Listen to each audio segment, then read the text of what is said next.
Hello chaps, how the devil are you? Here we are again, it's Friday and I'm not dressed appropriately. I'm not in my Fatacasters t-shirt.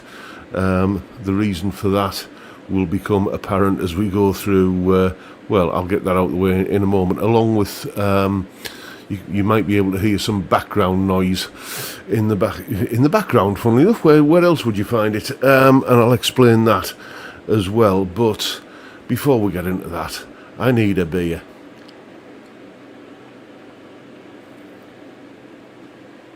Oh, dear me. Yes. That's better. Yes, the reason I'm not wearing my Fatacasters t-shirt is because it's in the laundry. And the laundry would normally have been done by now, but we dry our clothes when we do a load of washing. We don't have a tumble dryer, we don't have room for it. We dry our clothes on the radiators, which aren't on anymore, because £2,000 after spending £2,000 on a brand new central heating boiler, our heating has gone off again. We're not sure whether it's the switch, the timer thing, or the thermostat, but it works sporadically. We've got a tank full of hot water, but we just have no heat in the radiators. And the background noise you can hear is that little fan heater over there on the workbench. So I'll probably turn it off when the temperature in here gets to something above 16 degrees Celsius, which is what it's at the moment. But yes, oh, what a great start to the year. Anyway, it's enough to drive a man to drink. Well, that's my excuse. Anyway, how the devil are you? I hope you're keeping warm. It's been a miserable, cold, wet, dank, horrible day in Redcar here. And nobody's felt that more than my missus. She's been out working on the market all day, and she's currently hugging the downstairs fan heater and the dog. Anyway, who's first in? Johnny Random was first through the door today. Then we've got Dave Fiendish and his good lady Ingrid. Rent to Kill is in, so is David James. Malcolm Spillett is in. There's Anton L. Baldo 64, and he's off out rehearsing 20 or 30 songs for his new band tonight. Yes, that's always the way, isn't it? You all agree on a bunch of songs that you're going to learn for your first rehearsal. And if it's 10 songs, then what usually happens is that the drummers never learned any of them. That's a given. The singers learn songs 1, 2 and 3. The bass players learn songs 4, 5 and 6. And nobody's learned song 2. Well, you've learned song 10, but, you know, and it's... every band I've ever been in. Hope yours goes better than that one, mate.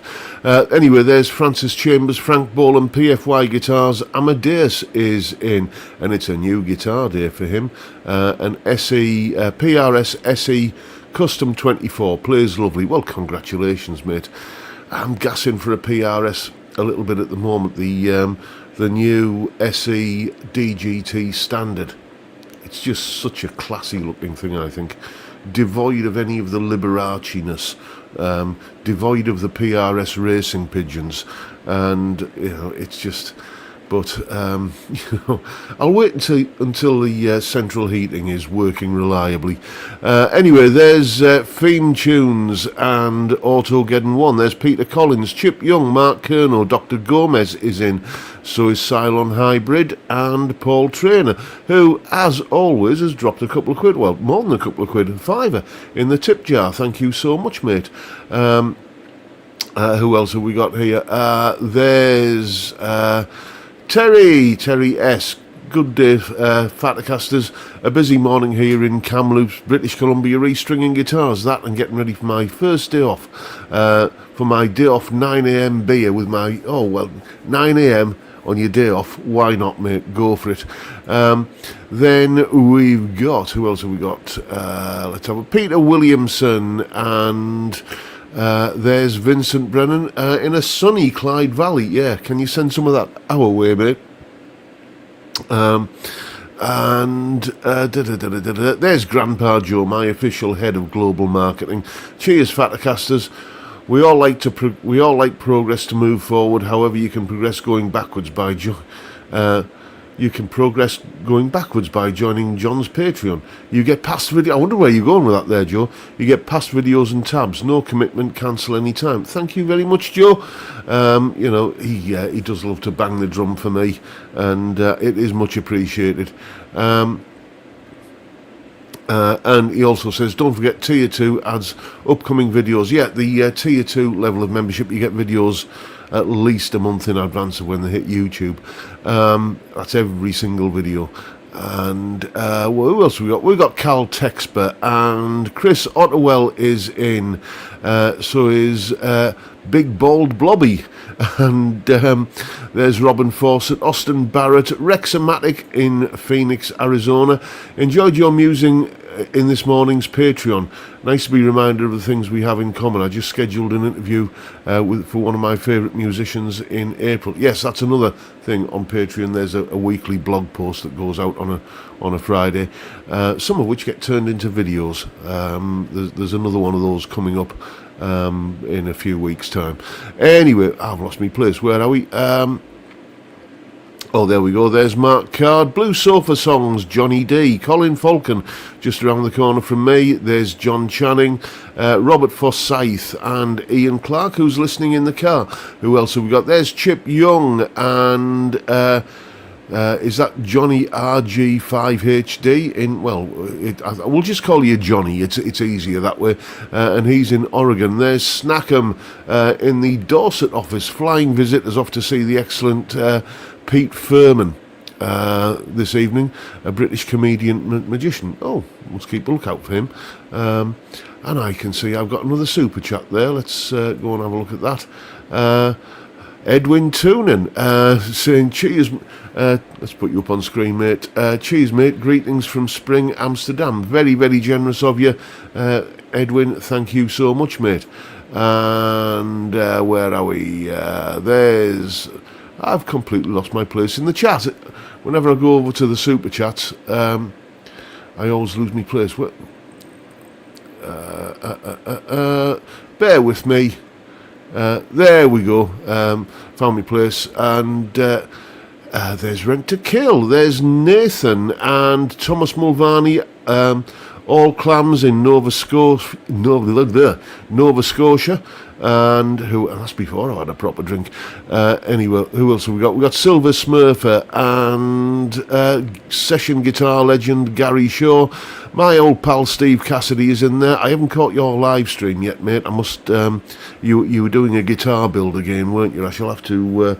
I'll probably watch that after I've watched your video later, because I'm presuming you have one coming out straight after the live stream. Everybody head off over to Steve's channel straight when we wrap up here.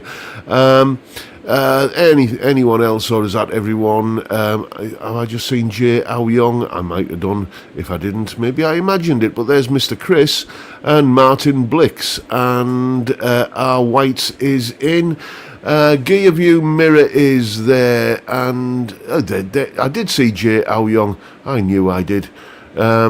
Regular of this parish.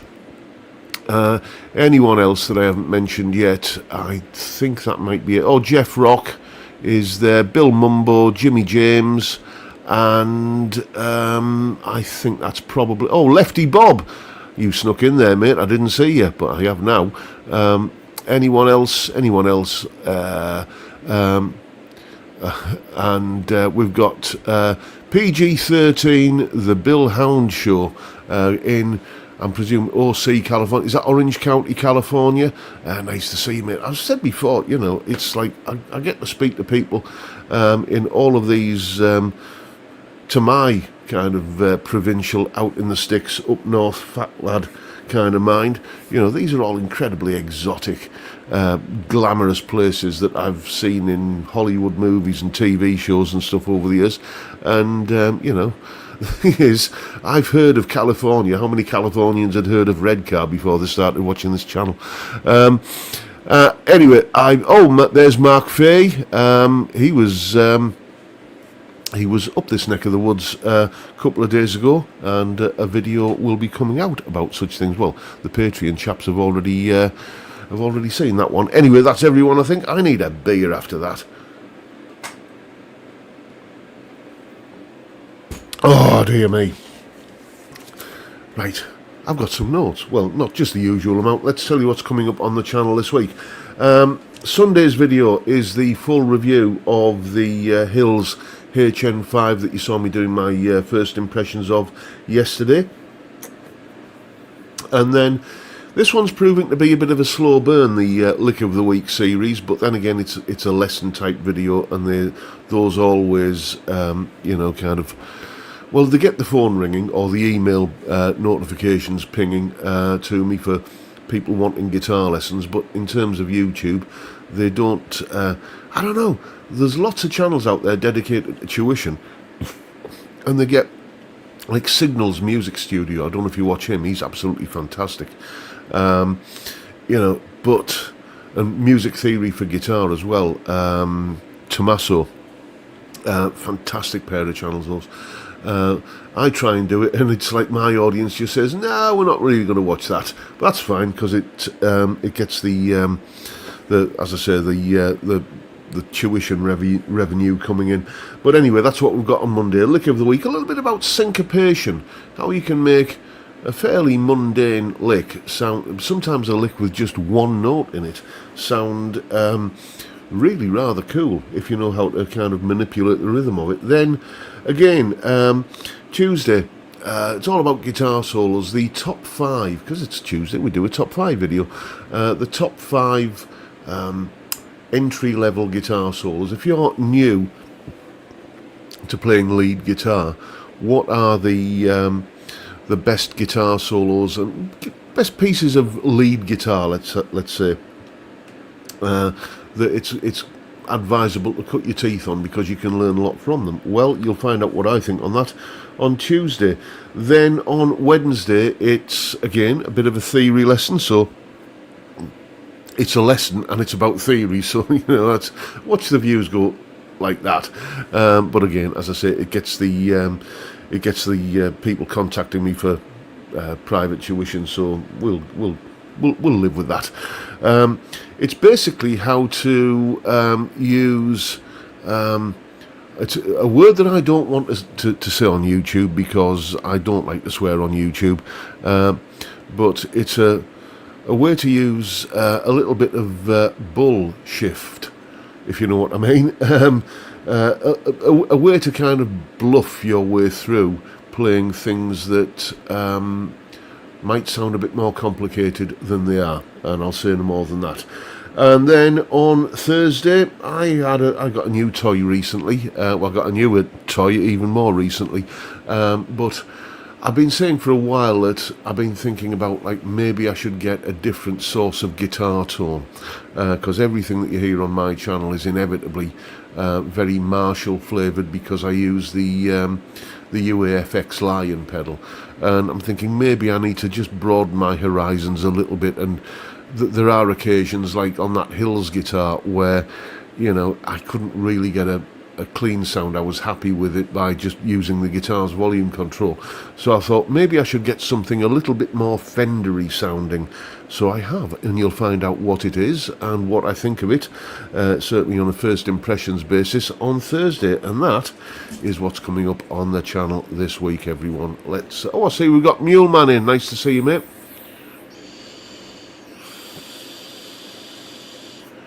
Let's have, and there's that's Chris Strachan. Nice to see you, mate.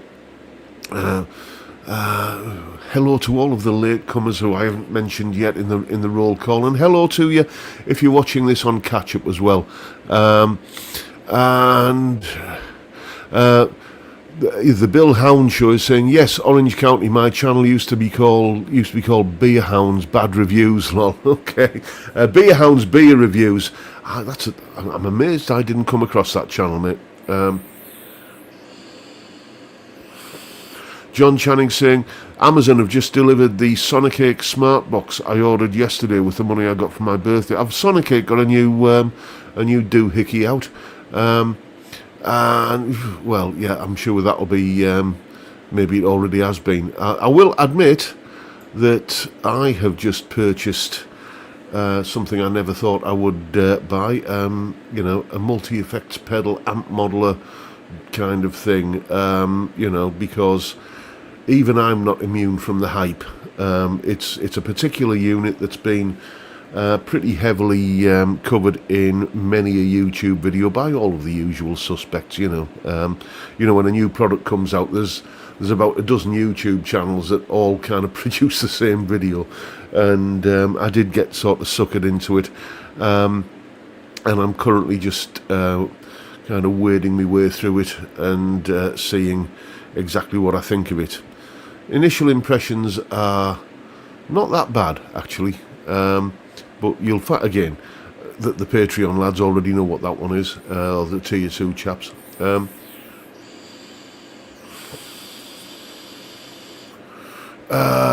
Where are we?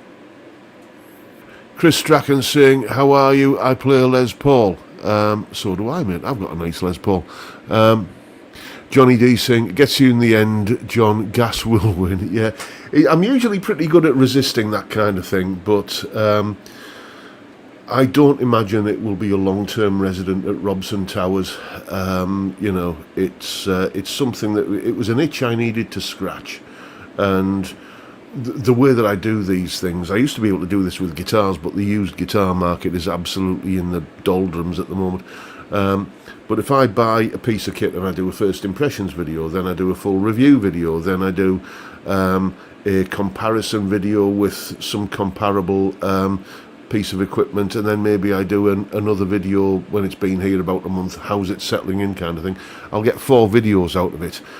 So that means if I paid 100, let's say 150 quid for something, and sell it for 100, I've made hopefully more than £50 in video revenue from the videos I've got out of it, so I end up on the right side of the balance sheet. So that's probably what I'm going to do with this new thing that I've just got. Steve Cassidy, I didn't get a Zoom 2020. I used to have a Zoom 2020 in the 90s, you know, and yes, I just remember it confusing the hell out of me. I see there's a discussion going on about the term sensei. I think that's how it's pronounced. You know, isn't that? I think Jay Young said, yeah, it's something to do with martial arts. I think, where did I pull that from? Maybe an old 1970s episode of Kung Fu. Now, that would be, yeah, I should. That's probably on a streaming service somewhere. I should try and look that up because I used to really enjoy that. Ian Clark's home now, so you can listen at home. You can even watch at home now. You can see this in glorious Technicolor. What's not to like? Oh, it's from Karate Kid, says Peter Collins. Yes, Jeff Rock, Grasshopper. And there's Gary Goodwin. Nice to see you, mate. Anyway, bear with me just a second. I need to recharge my flagon of cheap lager. It is the usual Aldi guzzling lager, Carter's. I noticed I've had to change the colours on the tin because it was looking a little bit too much like Carling before. I think maybe somebody's legal department got involved, but it's 3.5%, and it's very gluggable, and you know, it's 15 cans for $7.99, and you know, no, it's not a premium quality lager, but if you're just like me, you just like to guzzle it back, then 15 cans for $7.99 is not a bad deal, it has to be said. Jay Aoyong saying one day you'll just have to plug it in by USB to recharge that flagon. That'd be good, wouldn't it? Yes, it reminds me of the of a joke. yeah, I won't.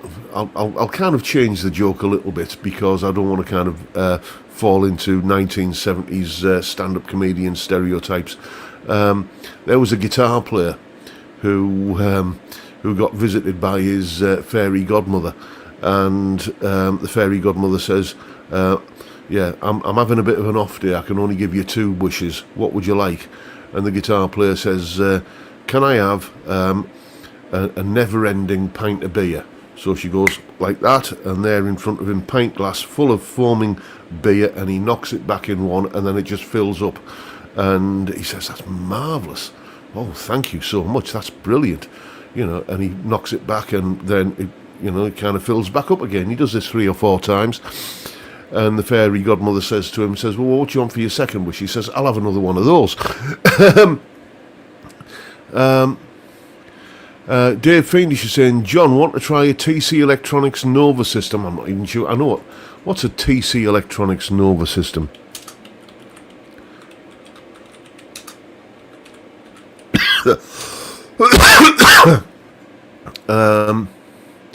It looks like it's a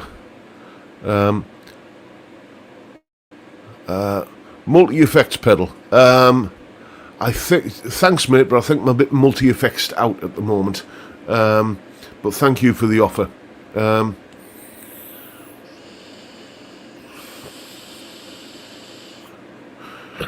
Mr. Chris saying, "Save the elbow, put a drip in your arm." Peter Collins, "The Zoom 3030 had a belting double delay for that edge sound." I remember when the first Zoom thing came out. Do you remember that that one that was a strap-mounted multi-effects unit? You used to wear it on your guitar strap. I know a couple of people who had them, and it just used to usually sit wedged under the kind of carry handle on top of the amp. Craig Stamen is in the house. How are you, mate? The Zoom 9030 will cost a fortune thanks to Rick's Beato's interview with, thanks to Rick's David Gilmore interview. Yeah, I saw that and I thought, yeah, they're probably going to become sought after. Like that, the JHS pedals did that thing with the Bad Monkey pedal, didn't they? And they just kind of rocketed in value. Yes, it's tempting to say there's one born every minute, but then again, I've just parted with cash for something I didn't need, so who am I to talk?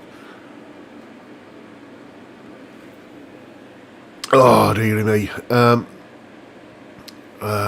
Zoom Pandora, says Jeff Rock. Was that what it was called? Chris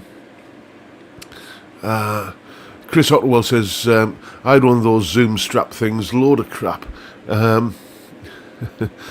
Gary Shaw saying 3.5%. That's a lot. It's not really, is it, mate? I mean, it's you get something like Heineken, that's up at 5%. Or there was this beer I used to occasionally drink when I was at college because I was young and stupid. It was called EKU 28. It was brewed by Belgian psychopaths, and it was like about 12.5% alcohol by volume. It tasted absolutely foul, but for a relatively small outlay you could get absolutely hammered.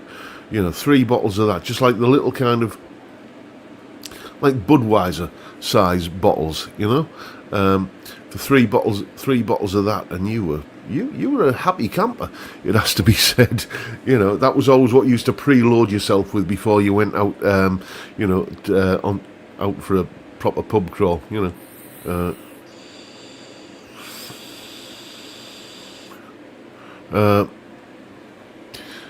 Craig Stamen saying, "I had a Zoom effects pedal back in the 90s. The expression pedal broke after a month." They were always very cheap and plasticky, weren't they, those Zoom things? I will say that my first foray into computer-based recording, when I started doing home recording, onto tape with an old Fostex 4-track machine, I used to take the speaker simulated output from me Marshall anniversary combo and plug that straight into the 4-track. Sounded pretty good. But then when I started doing computer-based recording, I didn't have you didn't have an interface, and I had a Creative Labs Sound Blaster card, and I used to take an output from my Zoom 707 pedal into the 3.5 inch 3.5 mil stereo input on the Sound Blaster card and record the guitar that way. Yes, and it worked. And then time moves on, and now you need all kinds of gear. Recorded an album like that years ago. I don't think I've even still got a copy of it. Tom Clark saying German lager crest 10%. That'll get the job done, won't it? It will indeed. Mr. Chris saying the Zoom 505 was a rack mount, had it for my vocals.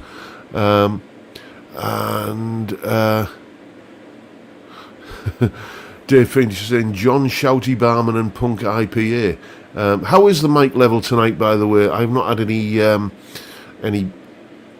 complaints about it being too hot. I don't know what it was a couple of weeks ago. It just there's a little volume control on this side of the mic, and I always have it bang on 12 o'clock. And to get it to sort of not break up or anything, I had to have it down kind of more like, kind of almost like on, if it had numbers, it would be on 1 or 2. Anything else I've missed in the chat?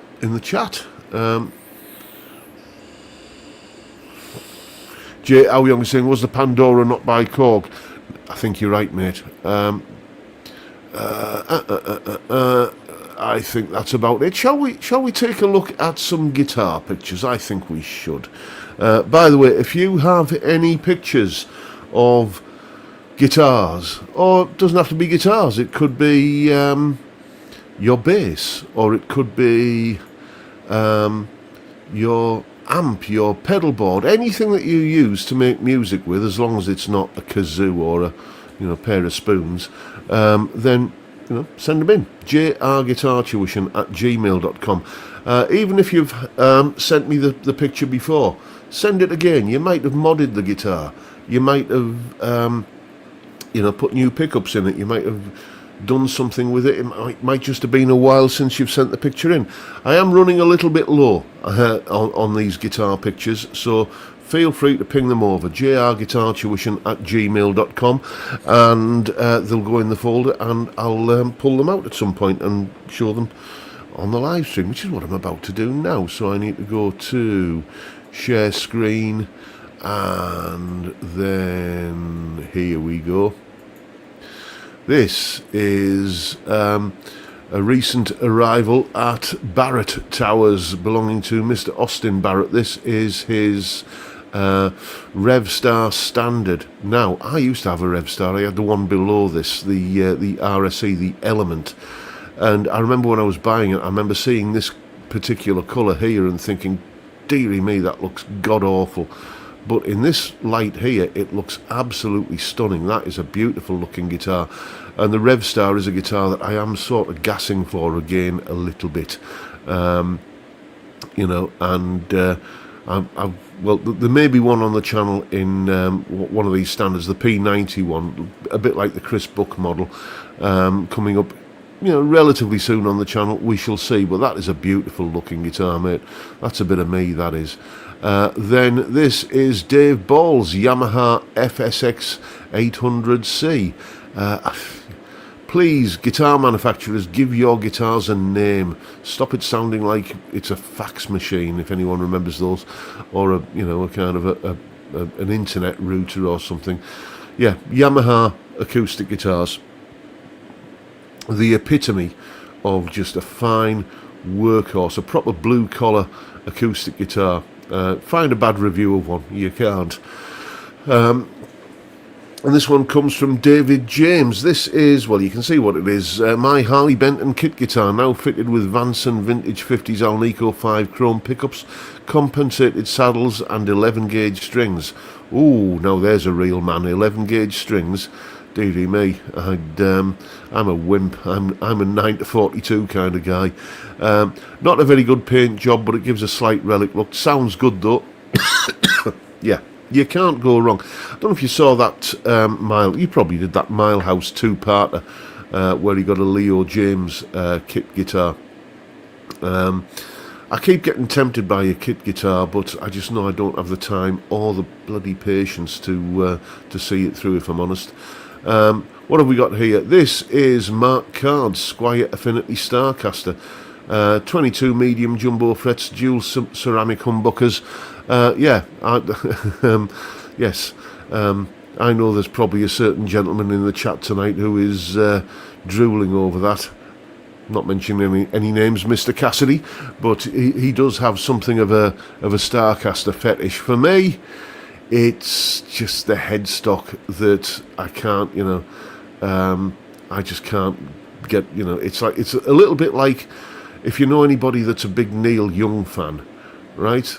I mean, great songwriter, lyricist and everything, but the voice, oh dear me, I just can't go there. And it's kind of like that for me with the Starcaster headstock. But there you have it. It'd be boring if we all liked the same stuff, wouldn't it? What have we got here? Mr. Chris, this is his Harley Benton DC 120 electroacoustic. I've never known a bloke to own so many acoustic guitars. Or electroacoustic guitars. I don't know if this one is currently residing at Mr. Chris's humble abode, or if this is one of his estranged ex-wives that he keeps sending me pictures of. But yeah, and as you can tell, I think is Mr. Chris the only southpaw in this little brethren that we've assembled here. I'm not sure anybody else out there is a lefty, because Mr. Chris is the only one that keeps sending me pictures of lefty guitars. Anyway, there's another one from Mr. Chris, his Ibanez Talman. I think we might have seen that one before. I'm getting deja vu there, but as I said, send an updated picture maybe of a guitar that you've sent in before. I always thought the Talman was an electric guitar.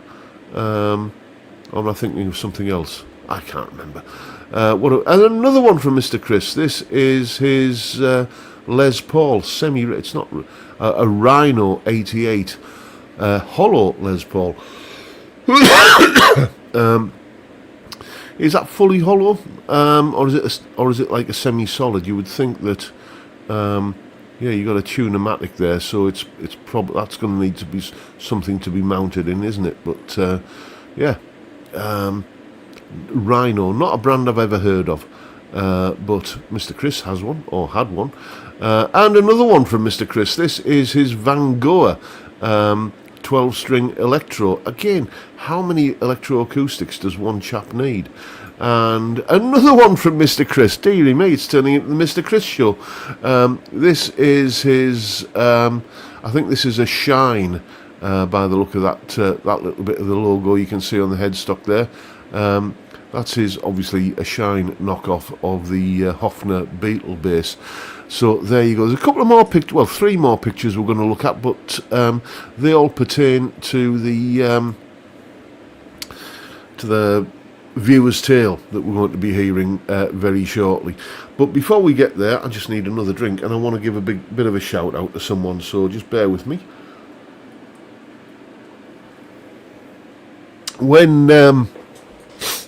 When you do what I do for a living, which is, basically meeting with people either in person or via a Zoom call to do guitar lessons, which is basically, ask any of the students that I've got, which over the course of like 40 minutes to an hour, I'll, impart some information and kind of, maybe tab something out for people. But the way I like to do it, it's more usually just, kind of 2 people with a shared interest in playing guitar, having a chat, basically, and I'll be kind of offering advice, in the sort of wise old uncle kind of way. Yes, I know what you're saying, uncle.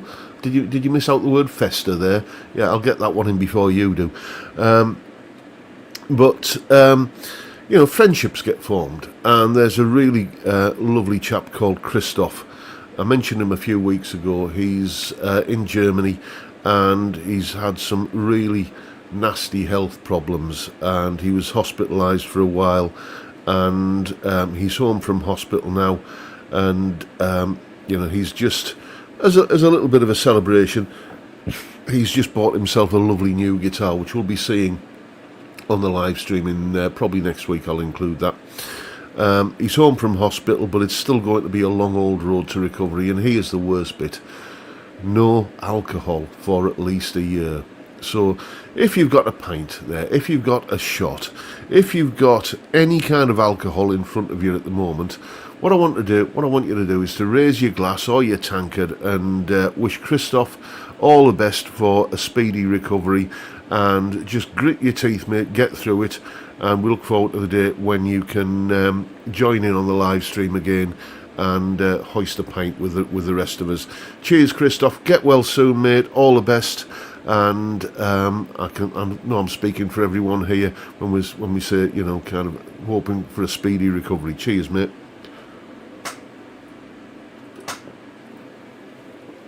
And time for another one, I think. It is going down rather well tonight, it has to be said. And I'm going to have to be careful because I've got an absolutely daft o'clock start in the morning. Well, I do every morning, 5:30, up with the lark. But I've got to hit the ground running. I've got to go and run a load of errands before I start the day's work. 12 till 6 I'm working tomorrow in terms of lessons. And I've got the dog to walk, the shopping to do, and all manner of stuff to get done before I start. So I should take it easy tonight, but that's not going to happen, is it? Once you get that flavour, once that kind of once your palate becomes acclimatised, no amount of sensible thinking can persuade it otherwise. Certainly that's my experience of it. Anyway,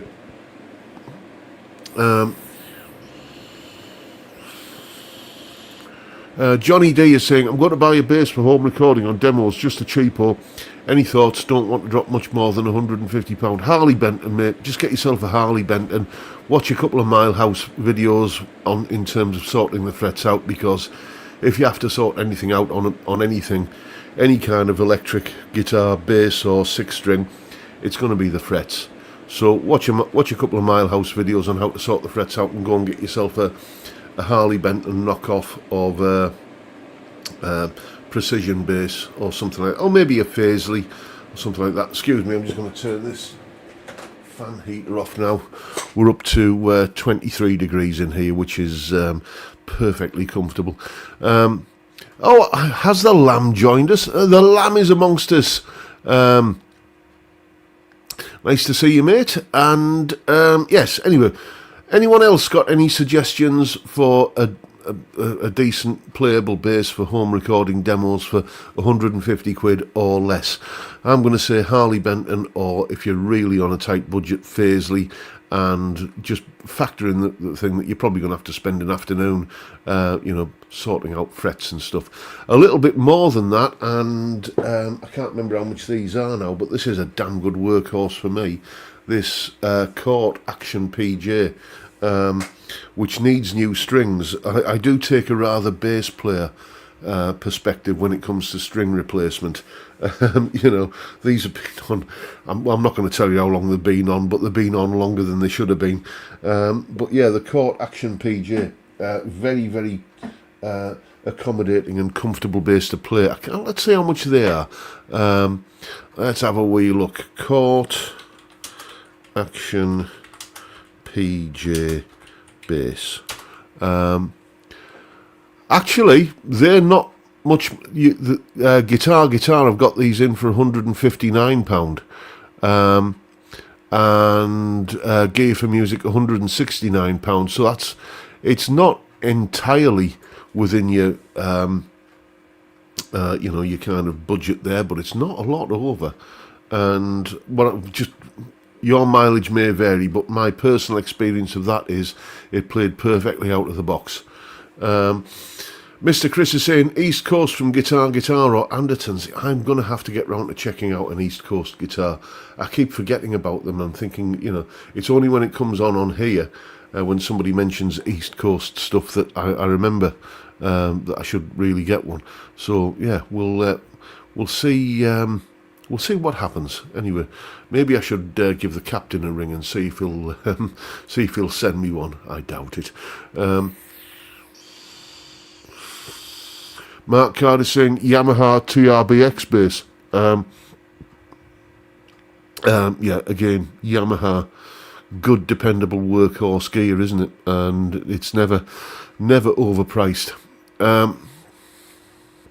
Any other suggestions there?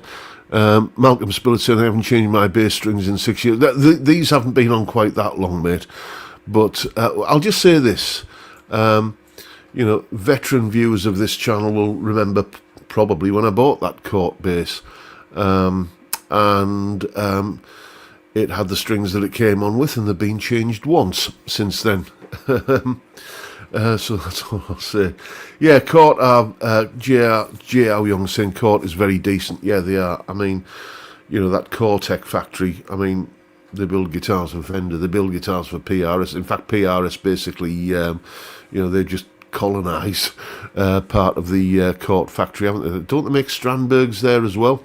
So Court are just one of those brands that they crank out good stuff. And not buy gear for music. Yes, I can go along with that. Gear for music, I mean, they've got G4M and Gear for Music brands, and I think I've played both of those. There is a guitar, and I can't remember which one it is, that's on the Gear, that's one of Gear for Music's kind of in-house brands.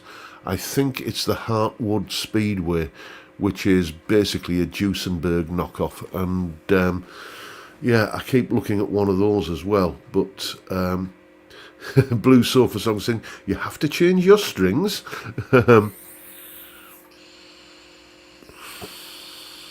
Anton saying no one changes piano strings either unless they're loaded. There's that famous story of the that famous piano, isn't it? The one that was it Olympic Studios that appeared on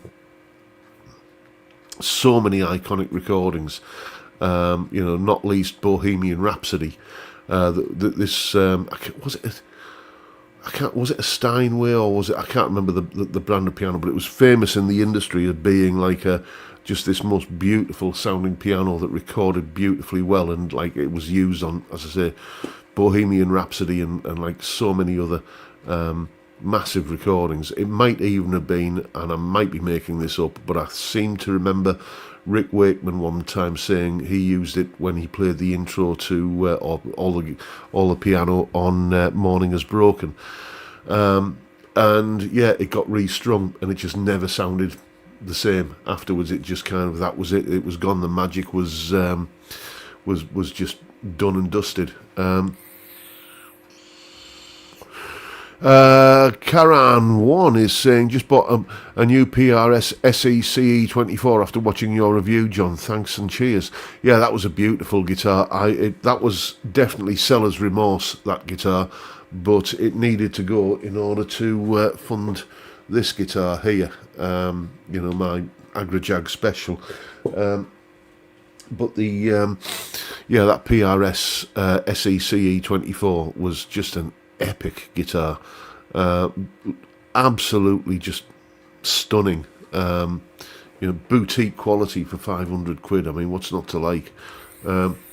Mark Fay is saying, if you want a Revstar, look at the used market. I bought the as new Revstar standard in black with P90s, including the correct Yamaha gig bag for 425. That is it. That's a good point you raised there, Mark. The used guitar market is very much a buyer's market at the moment, which is, I should take advantage of that really, because I used to love it when it was a seller's market. When I could do that thing, buy a guitar, hopefully a used one, so all the depreciations kind of happened. Make a few videos with it, get a quick sale for a little bit less than I paid for it, but the video revenue made up for that. That used to be a nice little business model for me, but it's, you know, it didn't work out particularly well last time I tried that, so I've shied away from that. But luckily, I have a lot of very generous viewers to this channel who, in some cases, like Jim in Northern Ireland, who bought me guitars, bought me a couple of lovely vintages, just because he likes the channel. What a gentleman. But, you know, even more so are the people who are prepared to, you know, travel immense distances, well, you know, reasonably, you know, travel, sit in a car for an hour or two to drive here to my humble abode at Robson Towers in Redcar and bring a guitar with them and just let me make a video with it. I think that is incredibly generous. And yes, Mark, you know what I'm talking about there, don't you? Anyway, shall we have a viewer's tale? I think we should. And this one, it's a bit of a long one, and it comes from a certain Mr. Derek Clacton, and there's a couple of pictures to have a look at after this. So, it says, "Hi John, you might not want to feature this, there's nothing particularly amusing or salacious, but I think you'll enjoy it and that's enough for me. 1980 was a great time to be a teenage rock fan. The day after arriving in Manchester as a young student, I went to see the Michael Schenker Group and unknowingly made my recording debut. The 12-inch EP of Cry for the Nations, released 4 weeks after the gig, included a live version of the opening number, Armed and Ready, and you can clearly hear the applause at the end. Rather disappointingly though, I didn't receive a credit for my hand claps and the royalty checks never arrived. I'd recently seen Van Halen there that summer, and other great bands quickly followed, Triumph, Scorpions and Blackfoot, to name but a few. Somehow I managed to miss Dire Straits, not sure how that happened. Anyway, as a big music fan who enjoyed playing rock guitar, I knew I'd never make it as a player, but wondered if a career in rock journalism might be for me, so I started reviewing the gigs I'd been to and photographed for the weekly student newspaper. And this is where the story really begins. Greg Lake was just setting out on his first solo tour, which included a gig at the Students' Union, and incredibly, alongside him on guitar was Gary Moore. I was a massive Gary Moore fan, still am. Back on the Streets is my second favourite album of all time. It is a good album. After Derek and the Dominoes, Layla and other assorted love songs, so I quickly bought a ticket. Gary had just taken the first steps towards his solo career, so joining another band was a real surprise to me. He'd not long left Thin Lizzy for the last time, walking out on their mid-tour in the USA when Phil and Scott couldn't perform to his standard on stage due to their serious drug abuse. Gary had a bit of a reputation, so I wasn't sure what to expect when I approached him outside the stage door where they were playing that night, as he turned up for the sound check. I'd taken along a few records, as we called them back then, hoping to maybe get at least one signed. They say never meet your heroes. This was an opportunity. Was this opportunity going to be worth the risk? Absolutely it was. Gary was very relaxed and happy to chat. He willingly signed the albums I'd taken along, Back on the Streets and G-Force, and the 12-inch EP of the original version of Nuclear Attack, which Greg had covered on his solo album. Even though Gary was annoyed his former record label had released his own version without his say-so. Whilst we were chatting, Greg turned up too and he joined in the conversation. He asked if I was going to the gig and I mentioned I might be doing a write-up of the show. To my surprise, although he knew we already had our tickets, Greg then arranged for both me and my mate to be given guest tour passes. We weren't able to see the sound check, but hung around outside to hear some of it, and were there first when the doors opened at showtime. It was a great gig. Standing against the stage right in front of Gary during one number, he dropped his pick, which I quickly grabbed. It was a Fender Extra Heavy, if you're interested. Now, having our guest tour passes, despite the limitations of a student budget and, of course, and my course commitments, some of which were actually met, my mate and I went on to see the band play in Sheffield at the end of tour show at the Hammersmith Odeon. After the final gig, we were invited onto the tour bus where we had another relaxed chat. I offered the band, which included Ted McKenna on drums, Tommy Eyre on keyboards, and Tristram Margetts on bass, a selection of the best of the photos I'd taken, and they picked the ones they wanted. Again, to my surprise, Greg kindly gave me an album poster, signed it personally to me. Gary also signed it, and an album cover t-shirt. That's long since been worn out and gone, but I still have the signed records and poster, which is framed on my wall. Guest pass and plectrum. Whenever I've read about Greg Lake since then, he's always been described as a real gent, and he absolutely was, as well as a hugely talented musician. And as for Gary, he was a true guitar great. They couldn't have been kinder to me. It was a real privilege and a blessing to meet them both back then. Gary was always totally relaxed, seeming very at ease, playing sideman for a short time before the pressures of a solo career and running and fronting his own band kicked in. Happy days and great memories. Hope you enjoyed this tale of rock and roll access rather than excess. Cheers, Derek. What a lovely yarn there. That's absolutely fantastic, mate. Thank you for sharing that. We've got actually some pictures that date back to then, so let me go and find those, and we can have a wee look. Excuse me, I just need to shut this down. There we go, and then I go into here. And it's only 3 pictures, but these are from that Students' Union gig, Greg Lake and Gary Moore on stage. Come on, load the picture. There we go. So let's, a very, very young-looking Gary there. This is around about the time I first discovered him as well. So here we go, share screen, and here we go. This is Gary playing, you know, some twin humbucker Strat. That's probably... I don't know, we can't see the headstock there, but yeah, let's have a look. There's the Gary face. There it is right there. Yes, indeed. And there it is again. I don't think there's a name on that headstock. It's probably like some kind of bits and pieces parts caster he put together. Let's have another look at those. Gary face 1, Gary face 2, and, you know, some... that looks like he's just kind of landing from a jump up, you know, doesn't it? The hair gives it away. Thank you, Derek, for sharing that lovely tale with us. That's massively generous of you. Thank you so much. I am also running a little bit low on stock for the viewers' tales. So if you've got any kind of amusing, interesting...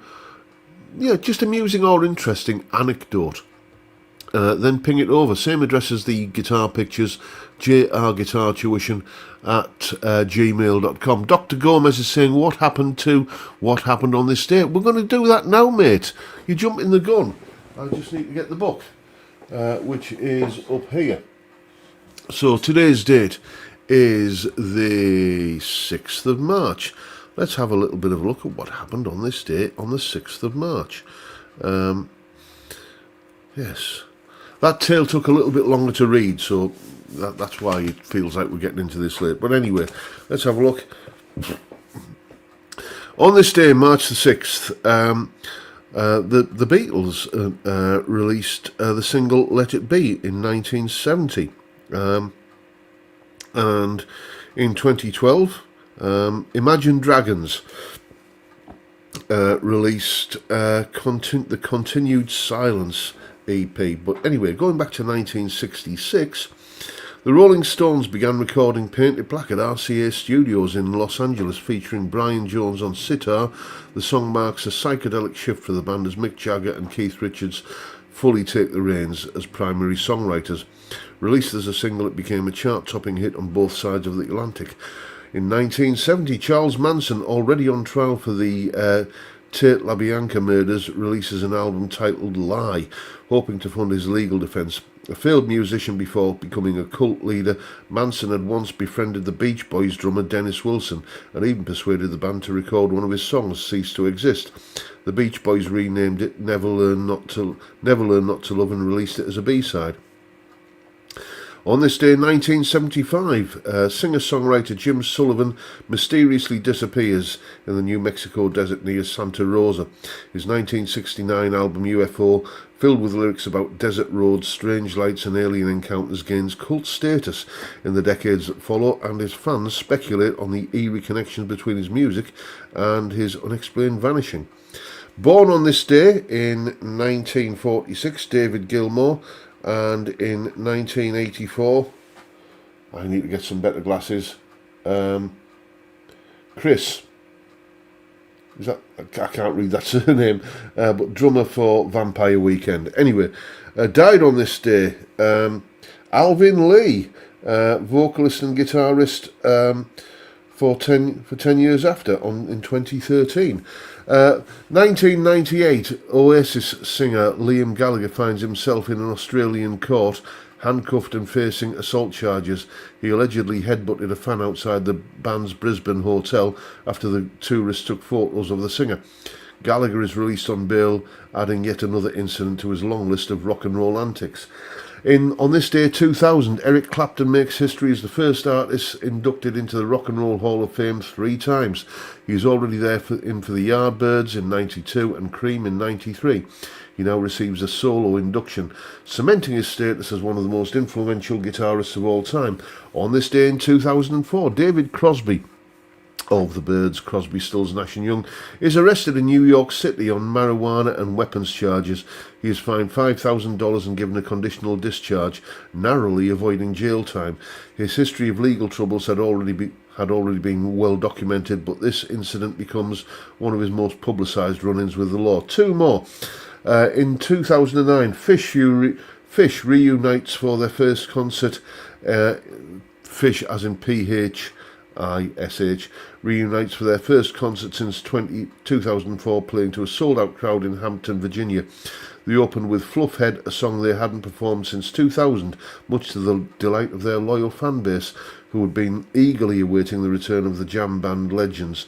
And finally, on this day in 2020, the South by Southwest Festival in Austin, Texas is officially cancelled due to the emerging COVID-19 pandemic. It becomes the first major American festival to shut down, setting off a domino effect of postponed and cancelled tours and events as the music industry grinds to a halt in efforts to curb the virus's spread. That's what happened on this day, March the 6th, throughout rock history.